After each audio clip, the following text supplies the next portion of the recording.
Bonsoir Reda. Bonsoir Léo. On commence avec toi et la réforme de la SNCF qui était au menu du Conseil des ministres ce matin. Complètement. Ce matin, Elisabeth Borne, ministre des Transports, a présenté le projet de loi d'habilitation, c'est-à-dire le texte de loi autorisant le gouvernement à procéder non pas par la voie parlementaire mais par ordonnance. 4 petites pages, 8 articles assez succincts qui tracent les grandes lignes de la réforme. Sans surprise, on y retrouve les principales pistes évoquées dans le rapport Spinetta. Ils sont évoqués plus ou moins explicitement la transformation de l'établissement public actuel en société anonyme par action, la fin du statut de cheminot pour les nouvelles embauches, ainsi que l'organisation de l'ouverture à la concurrence ferroviaire d'ici à 2020 pour se mettre en conformité avec les textes européens. Sur ce dernier point, le projet de loi précise, je cite, l'exigence d'une attention particulière à la dimension sociale de l'ouverture à la concurrence pour concilier l'exigence de continuité du service public et la garantie des droits des agents. Le Monde, le quotidien, nous apprend aussi que l'urgence de transposer les textes européens sur la concurrence dans la législation française est la justification principale du gouvernement pour recourir aux ordonnances. Et le quotidien de citer un proche du gouvernement, ouvrez les guillemets, c'était le seul moyen d'être sûr que l'affaire serait bouclée en 6 mois, tout en ayant une vraie concertation dans les semaines qui viennent. Concertation qui permettra de nourrir le contenu de la loi au fur et à mesure des amendements législatifs débattus au Parlement. Autant te dire que la concertation va être animée. Pour sortir un peu de ce tempo de l'urgence imprimé par le gouvernement, j'ai eu envie de prendre un peu de hauteur. J'ai sollicité Paul Ariès. Paul Ariès est politologue. Il est professeur d'histoire et de sociologie à l'université. Il est aussi et surtout l'auteur d'une 40aine d'ouvrages qui dénoncent les dégâts du capitalisme et de la mondialisation. C'est un des principaux théoriciens français de la décroissance et de la transition écologique. Et il a lancé il y a quelques semaines un appel qu'il a nommé pour un plan B écolo et social à la SNCF. Il fait ça avec un collectif des salariés et usagers de la SNCF pour des transports écologistes, sociaux et gratuits. On s'est entretenu cet après-midi, enfin je l'ai surtout écouté, et on a parlé de train, d'écologie évidemment, de démocratie, de gratuité, forcément avec lui. J'ai commencé par lui demander de réagir à la démarche choisie par le gouvernement pour réformer la SNCF, c'est-à-dire les ordonnances. Regardez. Vous, de votre côté, vous appelez à un grand débat national avec les usagers, les syndicats, pour réformer la SNCF. Le gouvernement a choisi une autre méthode, les ordonnances. Qu'est-ce que vous en pensez ? Je dirais que le train est une affaire trop sérieuse pour être laissée aux seuls technocrates et que la solution d'intervenir par voie d'ordonnance, c'est la pire des choses. Alors ce plan B écologique et social pour la SNCF a été lancé au départ par un collectif, mais en fait il nous a totalement échappé puisque le texte a été repris sous forme de pétition dans des cars, mais surtout je dirais dans des TER. Et aujourd'hui on voit le besoin de faire grandir ce débat. Alors on a retenu 10 propositions, mais ce qui a été le plus difficile, c'est de faire le choix, parce qu'effectivement les idées, les bonnes idées, ne manque pas. Et la première certitude que l'on a, c'est que le statut des cheminots, c'est pas un obstacle pour réussir la transition écologique et c'est pas un obstacle pour aller vers davantage de justice sociale, bien au contraire. Et alors pourquoi ce serait pas un obstacle, ce statut des cheminots ? Parce que, je dirais, ce dont nous avons besoin aujourd'hui, c'est de penser collectivement les outils, notamment en matière de politique de transport, pour changer radicalement la donne. Et c'est vrai qu'on ne changera pas la situation si on ne va pas vers davantage de démocratie. Et il faut effectivement aller vers une société des usagers maîtres de leurs usages, c'est-à-dire renforcer le pouvoir des cheminots et de leurs représentants, mais renforcer aussi la parole qui est celle des usagers. Et je suis convaincu que dans le cadre de ce que proposent aujourd'hui les cheminots et les organisations syndicales comme la CGT ou Sud, mais également d'autres, eh bien, il y a nécessité d'avoir un débat pour réussir cette convergence écologique antiproductiviste. Et c'est vrai que parmi nos 10 propositions, il y en a 2 qui me tiennent peut-être plus particulièrement à cœur. La première, c'est tout simplement de faire primer les TER par rapport au TGV, de réouvrir les trains de nuit et puis d'avancer vers la gratuité des transports régionaux. Et c'est sans doute effectivement cette revendication qui explique que nous en sommes déjà en quelques jours à 10 000 signatures de soutien. Alors justement, vous expliquez bien que le gouvernement n'est pas le seul à vouloir réformer la SNCF. La CGT propose un plan alternatif, vous proposez un plan B. Pour vous, ça passe forcément par débat démocratique. Pourquoi est-ce que le rail, le train, est à ce point un enjeu démocratique dans la République dans laquelle nous vivons aujourd'hui? Sans doute en raison déjà de l'histoire, c'est-à-dire de ce qu'a pu signifier aussi bien le chemin de fer que les cheminots dans l'histoire politique et sociale, mais aussi parce qu'on ne pourra pas changer de modèle économique, on ne pourra pas aller vers davantage de justice sociale si on n'accorde pas la priorité aux transports collectifs. Alors les transports collectifs, c'est bien sûr les bus, mais c'est aussi les trains. Et je dirais que le principal ennemi aujourd'hui, notamment du climat, c'est bien sûr le transport aérien.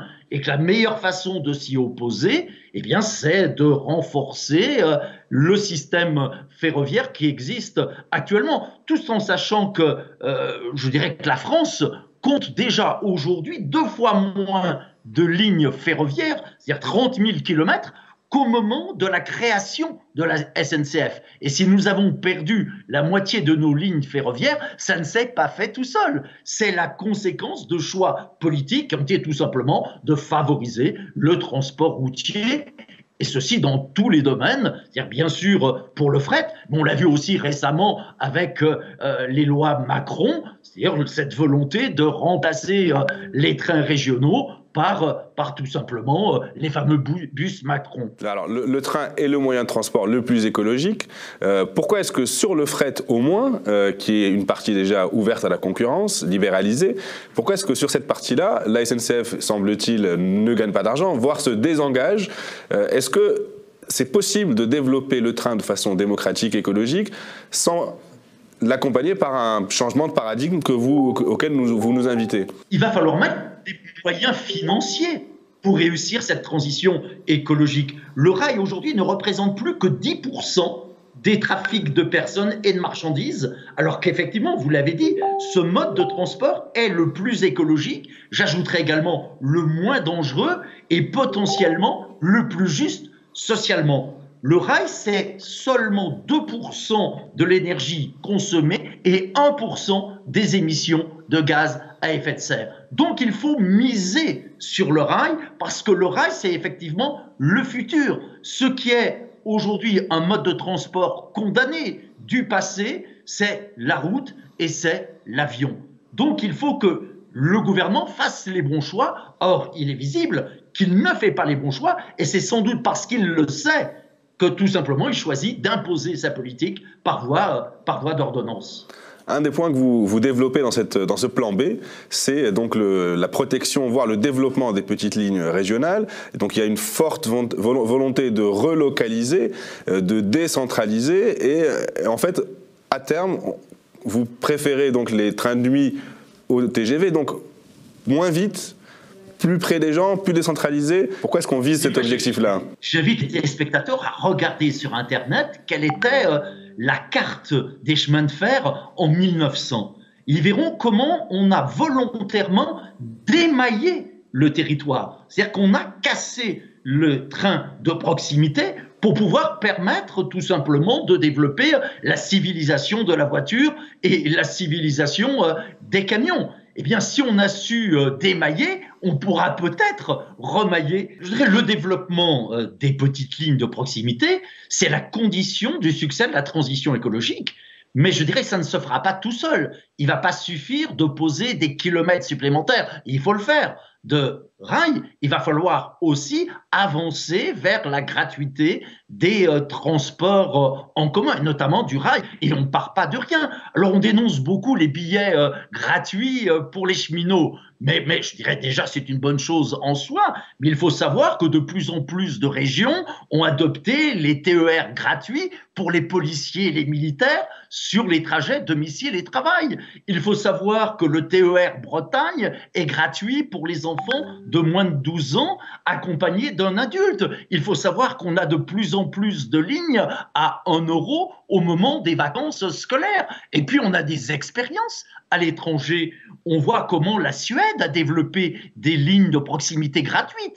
C'est le cas également en Finlande. Et tout ça, ça marche. Et ça permet effectivement de rendre le train, je dirais, aux salariés, de rendre le train aux usagers. Et bien sûr, la question du financement se pose, mais il faut prendre l'argent là où il est, et on n'en manque pas. Je dirais par exemple sur le transport aérien. Je disais tout à l'heure que le transport aérien, c'était l'ennemi subventionné du climat. Le transport aérien, il est exonéré, par exemple, de la taxe carbone ou de la taxe kérosène. La taxe kérosène, c'est un manque à gagner de 800 millions d'euros par an, ne serait-ce que sur les vols intérieurs. Et puis, je dirais, ce vol aérien, il bénéficie d'une TVA réduite, de subventions des aéroports. Donc, il faut prendre l'argent là où il est et le mettre là où socialement il est le plus utile. Puis j'ajouterais une idée qui, pour nous, est essentielle. Si on veut vraiment combattre le développement des lignes aériennes intérieures, il faut redévelopper, comme l'ont fait les pays du nord de l'Europe, et ça marche, les trains de nuit. Il y a une véritable demande populaire, sociale dans ce domaine-là, sauf que les technocrates, je dirais, ça ne correspond pas effectivement à ce qu'ils ont dans la tête, puisque pour eux, je dirais, c'est le choix systématique des lignes grande vitesse. Je dirais, le TGV, c'est 99% de l'imaginaire ferroviaire, mais c'est 1% seulement des déplacements. Alors, vous avez souligné la question de la gratuité, vous avez évoqué la question du financement de cette gratuité. Un des points sur lesquels s'appuie le gouvernement, c'est la désaffection supposée ou souhaitée du public vis-à-vis de l'institution SNCF, vis-à-vis du statut des cheminots. Et une des raisons de cette désaffection, c'est le tarif prohibitif ou les tarifs prohibitifs des billets de train dans certaines périodes, sur certaines lignes, etc. Vous dénoncez ce système de fixation de prix. Pourquoi? Oui, c'est-à-dire que le système qu'on appelle celui de yield management, c'est-à-dire un système de prix variable. La SNCF est la première entreprise à l'avoir pratiqué dans le domaine des transports après les compagnies aériennes. Ça aboutit à quoi? Ça aboutit au fait que les tarifs des TER ont augmenté beaucoup plus vite que les tarifs des TGV. Ça aboutit que dans le système des TGV, ces prix variables, non seulement on ne sait plus où on en est, on ne sait plus ce qu'on va payer, mais on sait très bien que ça favorise les voyages d'affaires, c'est les voyages que l'on peut programmer à l'avance, et que ça défavorise les déplacements des familles et les déplacements populaires. Donc il faut revenir à un système qui soit non seulement lisible, compréhensible, mais qui soit juste socialement. Et cette vérité des prix, elle doit aussi se faire au kilomètre. Parce qu'aujourd'hui, il est parfois effectivement moins cher de faire une grande distance qu'une distance plus courte. Or, dans le cadre de la transition écologique, eh bien oui, le déplacement doit avoir un coût et on a une vérité du prix au kilomètre qui doit être appliquée, et notamment bien sûr pour le fret. C'est-à-dire qu'il va falloir développer le fret, parce qu'il n'est pas normal aujourd'hui que l'on ait l'essentiel des marchandises qui soient sur les routes, avec la pollution, avec les gaspillages d'énergie que cela représente, mais il va falloir aussi créer les conditions pour une relocalisation de l'économie. Et là, je crois que la population a véritablement son mot à dire pour contrer ces propositions qui sont néfastes du gouvernement et pour rendre tout simplement cet outil extraordinaire que sont les chemins de fer à 60 millions de Français.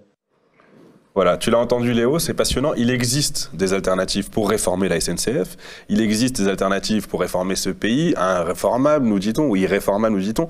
Mais c'est possible dans le cadre d'une transition beaucoup plus large, d'un changement de paradigme, comme le propose Paul Ariès. En attendant d'en être là, les syndicats, eux, sont mobilisés pour le 22 mars. La RATP a fait savoir aujourd'hui que 3 des principaux syndicats de l'entreprise allaient se joindre aux cheminots. Donc ce 22 mars pour la grande mobilisation contre la réforme de la SNCF.